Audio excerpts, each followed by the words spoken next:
อีกแล้วนะยุติการออกอากาศโดยสื่อจามต่อไปการคืนความสุขให้กับชาวเอโดะทุกวันศุกร์แล้วท่านเบื่อขี้หน้าโชว์กินบ้านกันแล้วเนี่ยเอาหน้ายุคสมัยมันเปลี่ยนไปแล้วคือละยุคสมัยแห่งการท่องเที่ยวที่ยังคงที่นิยมแบบเรตติ้งพุ่งแรงแซงหน้ารายการออกมีเรื่องที่กิจการโดยไม่ต้องเด็ดทำใจเถอะนาเราทุกๆมันต้องเด็ดการแบบนี้แหละในประเทศที่พบด่าที่ได้แบบนี้ฉันว่าเราควรจะต้องทำอะไรบางอย่างแล้วนะเราต้องผลิตกำลังกันให้สู่เอโดะที่สูงสุดเลยสัตว์ง่ายต้องร่วมมือกับฉันคงทำได้แน่นอนเฮ้ยแกสั่งให้เราลงจากไหนจากประเทศที่บอกว่าคือไม่ใช่ละหรือประเทศที่ต้องขอคือเรื่องแรกเนี่ยคือไปสอบอยู่ก็เป็นฟ้าสำคัญกันเนาะแกยังจะนิ่งนอนใจได้อยู่อีกแกยังจะยินดีทำตามรายการที่ยืดเยื้อเหมือนของจริงในตัวคุณนี่เหรอแต่เฮ้ยฉันได้ยินข่าวลือบางอย่างในคอมมูนิโตว่ามีคนหนึ่งทำให้ชีวะแต่บรรลุเรายาศาสตร์ได้เหมือนเดิมอีกแล้วจริงหรือเปล่าที่นายเป็นสาวในเรื่องการศึกษาฉายแววเข้าได้อีกแกควรเชื่อฟังบ้างนะ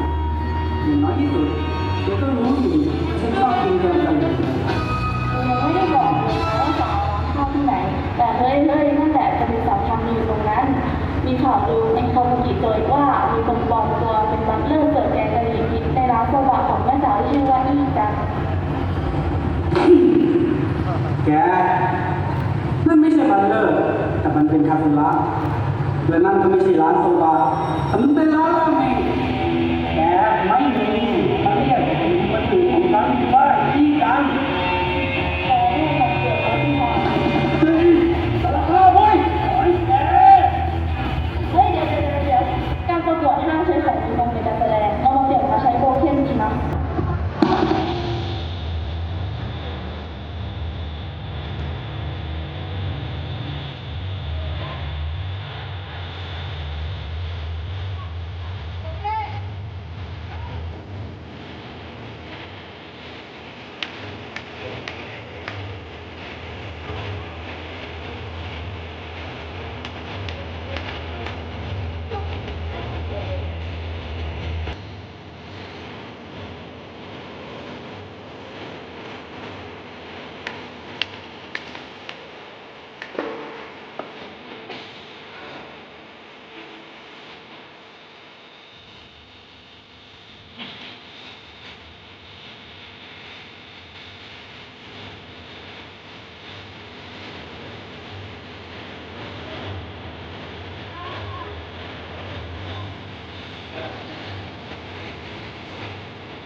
ฉันปกป้องใครไม่ได้หรอกอย่าเอาฉันไปยุ่งเกี่ยวกับเรื่องการเมืองเลยที่นายใช้กำลังนะไม่ได้ช่วยแก้ปัญหาอะไรหรอกนะนายเองก็มีคนที่ต้องปกป้องอยู่พอมาถึงเรื่องการเมือง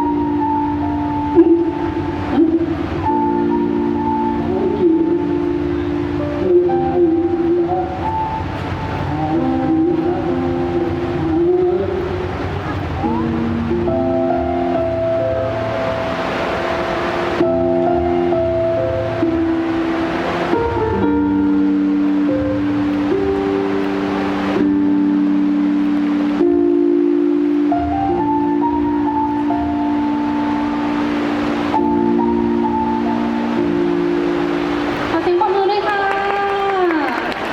ทีมหมายเลข13นะคะกับทีมเฉพาะกิจค่ะเดี๋ยวเชิญหน้าเวทีนะคะฟังคอมเมนต์จากกรรมการของเรากันสักหน่อยนะคะ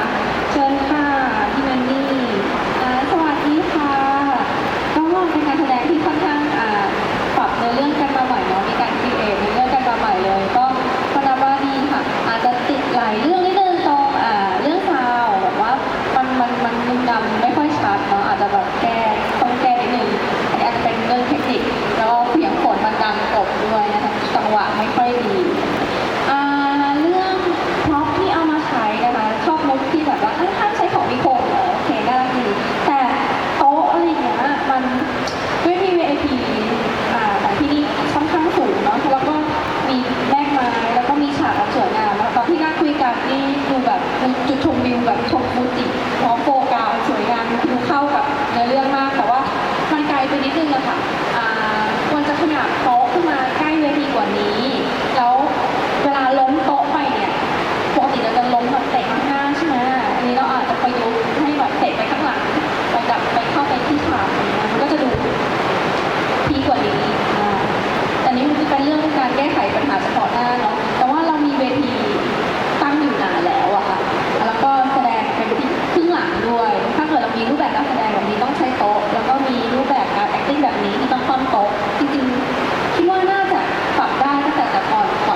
จะสังเกตว่าการแสดงชุดของการแสดงนี้เนี่ยจะเหมือนแบ่งเป็นสองพาร์ทใหญ่ๆเลยคือช่วงพาร์ทแรกที่นั่งคุยกันอยู่นะครับกับช่วงพาร์ทหลังที่เริ่มมีการแอคชั่นนะครับการแสดงแบบนี้เนี่ยช่วงแรกเนี่ยมันจะนิ่งเนาะดังนั้นช่วงเนี้ยความทุกอย่างมันจะพึ่งกับเรื่องเสียงเป็นหลักมากนะครับถ้าเราสามารถมิกเสียงครับให้มันเหมือนกับว่าคนฟังได้ยินง่ายขึ้นอะไรเงี้ยครับมันจะดึงคนดูให้เข้าไปในเนื้อเรื่องได้ง่ายขึ้นแต่ว่าถ้าสมมติมันไม่ค่อยชัดเนี่ยซึ่งบทเสียงคนอาจจะมีส่วนด้วยนะครับก็พอมาถึงช่วงแอคชั่นเนี่ยคนดูอาจจะเหมือนกับยังไม่ค่อยเก็ตว่ามันเกิดอะไรขึ้นนะครับแต่ว่าอันนี้ที่อย่างที่บอกมันจะเป็นปัญหาทางเทคนิคในหลายๆทางเราต้องลองเช็คดูอีกทีนะครับผมชอบมุกเนี่ยมาใส่อย่างนี้นะครับดูเป็นธรรมะดีนะครับอันนี้คอสตูมอะไรก็ดูเป็นตัวละครใช่เลยนะครับตรงนี้ต้องชื่นชมตรงนี้นะครับ รู้เสียงคนดังมากคือเดี๋ยวเสริมคือจริงๆตอนนั่งหันข้างอ่ะคือเราต้องพูดเยอะเราพูดเยอะมากถ้าที่เป็นเราที่จะนั่งอยู่กับโต๊ะแล้วหันหน้าหากรรมการเอาหนังสือยกขึ้นมาปิดทางแล้วก็ขอบคุณค่ะที่มันเบาลงเราก็จะแบบพยักหน้าตามเราก็จะแบบถ้าจำอะไรไม่ได้เราก็ไม่ต้องพูดอย่างนี้ไงแต่ว่า มันก็จะสามารถเห็นสีหน้าได้ชัดว่าเราที่จริงๆกินธรรมะมันต้องแบบกวนๆใช่ไหมแต่ว่าบทพูดที่เราอัดมามันเสียงอื้ออารมณ์เดียว แล้วก็พูดเยอะมากจนมันบางทีมันดรอปลง แล้วก็พอฟังไม่ออกก็จะแบบอะไรนะอะไรอย่างนี้ถ้าเราหันหน้ามาหาตรงนี้แล้วเราก็หันไปคุยกับไปเถียงหันไปเถียงเนี่ยเราจะเห็นสีหน้ายิ่งขึ้นอย่างการแสดงมิวสิคอลหรือละครเวทีอ่ะตัวละครเขายืนคุยกันก็จริงแต่เขาจะหันหน้าเข้าหาคนดูแล้วก็คุยแบบนี้ลองเซิร์ชดูจริงๆพวกมุตไตอะไรอย่างนี้แบบลองเซิร์ชดูอันนี้แต่ว่าชอบอินเนอร์มากก็คือแบบว่าดูว่ารู้เลยเป็นแฟนเรื่องนี้เหมือนกันค่ะตอนรู้ก็มีหลุดนิดนึงแต่เขาเรียกว่าไงนะท่วงท่าอะไรอย่างเงี้ยดูกระชับถูกต้องดูการฟาดดาบการรับอะไรอย่างเงี้ยก็ลองเก็บดีเทลรายละเอียดลองปรับการแสดงให้มีจุดพีคขึ้นเพราะว่าถ้าเราพูดเสร็จแล้วเราบู๊เลยมันจะกลายเป็นว่า ถ้าเราหลุดตรงพูดอ่ะแล้วเราบู๊ไม่ต่อเนื่องคือมันจะหลุดหมดเลยลองไปทีหน้าลองปรับปรุงดูนะคะแต่ว่าชอบการที่พูดเยอะๆแต่ว่ายังลิปซิงค์แม่นทั้งคู่ขนาดหันข้างคือที่เอาหนังสือมาปิดปากแล้วอะไรเงี้ยพูดเยอะมากนี่ค่ะดูซ้อมกันขอบคุณค่ะ ขอบคุณกรรมการทั้ง3ของเรานะคะขอเสียงปรบมืออีกครั้งค่ะให้กับหมายเลข13นะคะกับกินธรรมะค่ะเดี๋ยวลงไปพักก่อนอย่าลืมนิตยสารนะคะที่วางไว้บนเวทีเคลียร์กันไปแล้วหรอ โอเค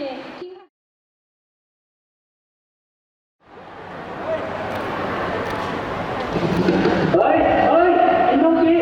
กินนกกี้กินนกกี้เฮ้ยกินนกกี้ ที่ผมพูดนี่ที่นี่อ่ะต้องกินทีละก่อนแหละ ไม่ละใช่นะกินทีเดียว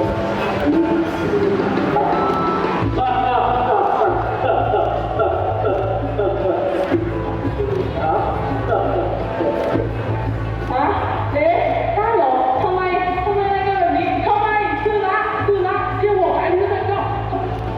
ไม่นะชีน้องจะกลายเป็นเด็กขึ้นถึงนมผมกันไม่ได้ไป นายไม่ต้องมีตกกังวลเรื่องนั้นหรอกคุณโดยปกติแล้วนะแต่ที่เขาไม่มาก็เขาได้ยินที่นี้แล้วป้ายแบบนั้นน่าจะเป็นเรื่อง เฮ้ยจะได้ด้วยเหรอ ได้ที่เกี่ยวกับที่ ก็แต่อะไรแต่กันเยอะแยะวะ เนี่ยสำคัญเลยมาก็มีฉันมีจับมาหนักกันหนึ่งด้วยสิ่งเหล่านี้แหละแต่นำพาพวกเราไปสู่เด็กอย่างสันติวิธี เ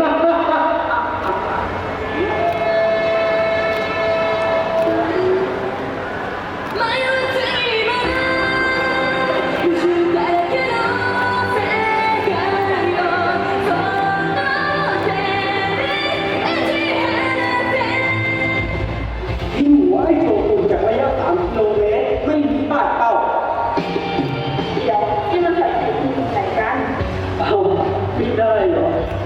ไม่ได้หรอโอ้บอกง่ายอย่างนี้เจ๊ก็ยังจะไปเชื่อไอ้พวกหาหน้าเรื่องไม่ได้อีกนะแต่จริงที่แกเอาแล้ว ก็เป็นสิ่งที่เนี่ย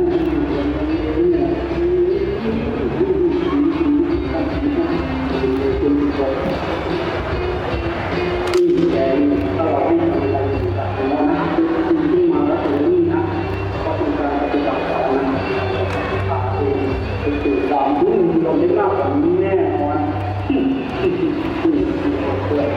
เวลาคือว่าคนที่งานเราจะเป็นที่ในใจที่ทีแรก สิ่งนี้หลักอย่างที่คุณบอกเลยว่ามีความหมายก็อันนี้คือกับเวลาที่ผมเป็นปฏิรัติมา คือการที่มันมีอย่างนี้คือเราจะ กินด้วยกันหน่อยแล้วเดี๋ยวแล้วถ้าเป็นนี่ล่ะที่ตอนนี้แหละนี่เลยโอ้คุณเบาฮ่าฮ่าจับได้เลย แล้วใครก็หลายอย่างนี้แต่คุณก็ไม่ได้ได้ยังไงวะ อย่าดูถูกกันภาพของมันสิเจ้าดาวมันจับนักการไม่ดีใครจับนางทั้งหลายขังมีโคตรยอมแล้วทำงานที่มันน่าสำเร็จแล้วนะ อันนี้เนี่ยไอ้เนี่ยคือว่า พูดอย่างนี้สิไม่เอาแล้วถ้าเป็นนี่ล่ะหนังสองกระบอกเลยนะ เอาออกที่ไม่มีออกอีก ซึ่งไม่ได้นะให้อะไรเนี่ย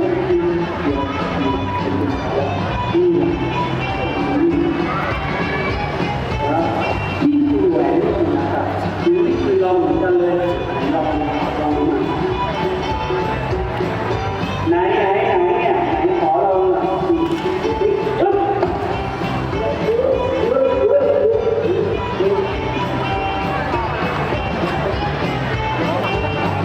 พูดหมดยังครับเนี่ย ที่ตายแล้วเก็บเฮ้ยไม่ได้ฟังเก็บยังผมยังไม่อยากกินข้าวแต่ตอนนี้อีกแล้ว ที่บอกว่าอะไรหรือยังเนี่ย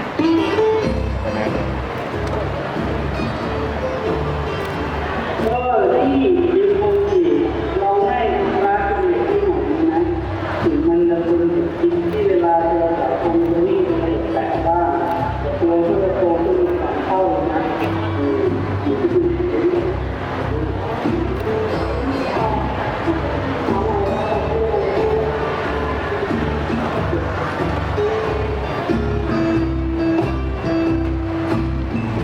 มีใครไม่เห็นชอบไหมครับ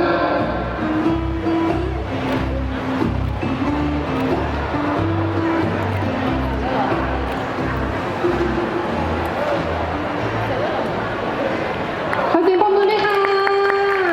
พิมพ์ธรรมะนะคะโอเคยืนอยู่ตรงนี้พอดีเลย ฟังคอมเมนต์จากกรรมการดีกว่าค่ะ สวัสดีค่ะ ก็วันนี้ก็เป็นเรื่องเดิมแต่ว่าพาโรดี้หลายๆเรื่องมารวมกันเนาะนับได้ประมาณ4เรื่อง5เรื่อง4เนี่ย4-5เรื่องประมาณนั้นแต่ว่า คือวันนี้เรารู้สึกว่าเกิดของเมื่อวานเยอะมากมันไม่ใช่เพราะว่าอะไรหรอกพระเจ้าฟังไม่รู้เรื่องจริงๆฟังออกแค่บางท่อนคือเสียงน้องผู้หญิงอ่ะเสียงอื้อมาก ซึ่งเสียงพี่ผู้ชายเนี่ยacting ก็ช่วย เสียงเสียงเป็นคนที่ไม่เอื้อเสียงไม่ได้อยู่ในคออย่างเงี้ยค่ะไม่ได้อยู่ตรงพยางปากไม่ขึ้นจมูกเลยก็พอ acting สุดเลยก็เลยต่อให้มันเป็นเสียงที่คำไม่ชัดแต่เราก็เข้าใจเพราะว่าเป็น body language เองแต่แบบว่าเสียงน้องผู้หญิงคือ acting ก็ไม่ชัดเสียงก็ไม่ชัดจริงๆคาแรคเตอร์คิมโบกินี่ยากอยู่นะคือมันแบบมันต้องเล่นใหญ่กว่านี้แล้วก็ มันเหมือนกับว่าเราจำที่อัดเสียงมาไม่ได้แล้วพอเราขยับปากไม่ตรงเนี่ยเราก็ไปไม่ถูกถูกไหมคะก็ลองกระชับบทพูด ลงแล้วก็หาจุดพีคไม่พีคสิจุดเชื่อมไปว่าเราจะพาโรดี้เรื่องนี้ต่อร่วมกับเพื่อนให้ชัดขึ้นค่ะเพราะว่าเหมือนกับเมื่อกี้แบบพี่ผู้ชายเล่นใหญ่อยู่คนเดียวเลยทำให้แบบว่าต้องคอยมองว่าคนดำเนินเรื่องคือตรงนี้แบบนี้ไม่ได้เป็นแฟนคลับตัวยงของสองเรื่องนี้แต่ว่ากำลังพยายามเข้าใจคาแรคเตอร์อยู่ก็ถือว่าคาแรคเตอร์สองตัวนี้ก็ค่อนข้างดังรู้จักเยอะก็เหมือนกับว่ามีคนคอนเยอะนี่อะไรมันทำให้แบบว่าเรารู้จักแค่ผิวเผินก็เลยรู้สึกว่าอาจจะตัวกรรมการเองคนนี้อาจจะยังไม่อินมากแต่ก็พยายามอยู่แต่ว่ามันจริงๆแบบอยากให้เล่นใหญ่กว่านี้เพราะว่าคนที่ดูอยู่คนอื่นเขาอาจจะไม่ได้รู้จักเราที่เราคอสมาอย่างเงี้ยมันจะทำให้แบบว่าไม่ต้องรู้จักหรอกแต่แค่ขอให้อินโชว์ก็ถ้าคาแรคเตอร์ค่อนข้างจะเกรียนหรือเล่นใหญ่ก็ถ้าจะยำใหญ่ในเรื่องเอาให้สุดเลยค่ะอันนี้ชอบ acting คนนี้มากก็ลองพัฒนาไปด้วยกันค่ะคิดว่าจะได้เห็นโชว์ที่แปลกใหม่ขึ้นอันนี้ค่ะสวัสดีค่ะที่ถามก่อนว่าได้เช็คซาวด์กับทางซาวด์ก่อนขึ้นเวทีไหมคะ เช็คก็เราคือเมื่อวานเราไปกลับไปเช็คดูแล้วครับคือเนื่องจากเครื่องที่ใช้ตอนทำเสร็จครับมันไม่ใช่เป็นเครื่องผมนะมันเป็นเครื่องที่เป็นอินเดียครับเราก็เลยจะไม่ได้ยินเสียงที่เสียงกล้องคือมันเป็นเอาท์ดอร์ครับเราก็เลยเราพยายามจูนเสียงแล้วครับคือด้วยความที่เราเป็นพิธรรมะแล้วก็เป็นพาโรดี้เนื่องจากเล่นมุกจากหลายเรื่องเข้าด้วยกันจริงๆการเล่นมุกแบบเนี้ยมันจะวนจัดดึงคนดูให้แบบเก็ตในมุกของเราแล้วก็อินไปกับเรารู้สึกสนุกแล้วก็ตลกไปกับเรา แต่ด้วยความที่ซาวมันไม่ชัดมันทำให้ส่งไปไม่ถึงคนดูเลยแม้แต่กรรมการที่ตั้งใจมากๆเพื่อจะฟังว่าพูดอะไรกับฟังไม่ออกเลยนี้ไม่ได้ตั้งใจว่าจะดุยังไงมากแต่ว่าควรจะปรับปรุงซาวให้ดีกว่านี้จริงๆค่ะนี่เป็นหลักใหญ่มากเพราะว่าเราพูดเยอะ acting ต้องตามซาวที่เอามาด้วยถ้าเกิดเราทราบว่าซาวไม่สามารถใช้กับเวทีนี้ได้หรือว่าจุดตั้งต้นของเราตัวเครื่องของเรามันไม่ดีควรจะเอาไมค์มาพูดเลยพูดกันเองต้นมั่วก็ได้มันมั่วได้ด้วยความที่มันเป็นพาโรดี้มันมั่วได้อาจจะแบบนอกรอบลุนคิวกันก็ยังตลกได้อยู่เป็นการเล่นมุก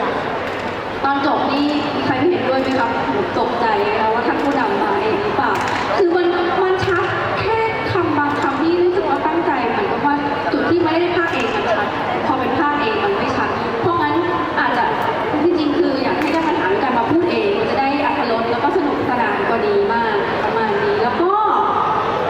อยากขอชมว่าตอนนี้ออกมาเล่นข้างหน้าแล้วดูดีกว่าแบบไปอยู่ข้างหลังเนาะโอเคค่ะอันนี้ก็ถือว่าเป็นการปรับตัวแล้วก็การแสดงเวลาเกินนะคะมีคนจับเวลาอยู่เยอะมากค่ะประมาณนี้ค่ะให้ไปปรับปรุงครับก็จริงๆกรรมการสองท่านก็พูดไปค่อนข้างเยอะแล้วนะครับจริงๆธรรมะเนี่ยเป็นหนึ่งในเรื่องที่ผมคิดอยู่เสมอว่าเป็นเรื่องที่ได้เปรียบกับชาวบ้านมากถ้าทำถึงเพราะจะแสดงเนี้ยแบบเล็กก็ได้จะแสดงแบบเละเทะก็ยังดูเป็นกินธรรมะใช่ไหมครับแถมยังสามารถเล่นนอกเรื่องราวได้ก็ยังดูเป็นกินธรรมะใช่ไหมครับซึ่งวันนี้เราค่อนข้างมาถึงทางในแง่ของว่าเราใช้ไอเดียในการแบบล้อเลียนทั้งอื่นใช่ไหมครับผมรู้สึกว่าตรงนี้ดูเป็นกินธรรมะจริงๆแต่ก็อย่างที่กรรมการสอบบอกไปว่าคือเสียงเนี่ยมันมีปัญหานะครับทีนี้การแสดงเราเนี่ยถ้าสังเกตดูดีเนี่ยเรามูฟเมนต์เราไม่ได้มูฟเลยเราอยู่ตรงนี้เฉยๆนะครับการแสดงของเราเนี่ยเป็นคล้ายๆที่กับผมว่ามันทำให้นึกถึงพวกการแสดงตลกของญี่ปุ่นนะไม่ออกใช่ไหมครับที่ขึ้นมาสองคนเล่นปล่อยมุกรับสงการเนี่ยเพราะนั้นเนี่ยเสียงมันเลยกลายเป็นสิ่งที่สำคัญที่สุดเลยนะครับซึ่งพอเราพลาดไปตรงนี้เนี่ยมันเลยกระทบกับการสื่อสารต่อคนดูแล้วก็กรรมการมากนะครับผมชอบตอนที่แบบล้อเลียนซออาร์ตเพลงซออาร์ตขึ้นมาอย่างเงี้ยไม่ออกใช่ไหมครับแต่ว่าพอเป็นเรื่องอื่นๆจะไม่มีละไม่ออกใช่ไหมครับเป็นอย่างโปเกมอนอย่างเงี้ยที่มันมีอะไรเป็นพิเศษนะผมคิดว่า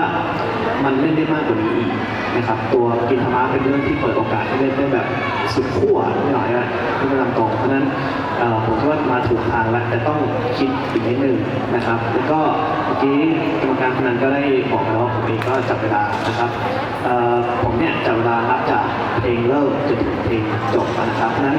ผมไม่แน่ใจว่าจริงๆแล้วเราตัดสาวเท่าไหร่แต่ว่าผมจับเวลาแล้วมันเวลาเกินมานะครับก็ตรงเนี้ยไม่อยากให้พลาดเพราะมัน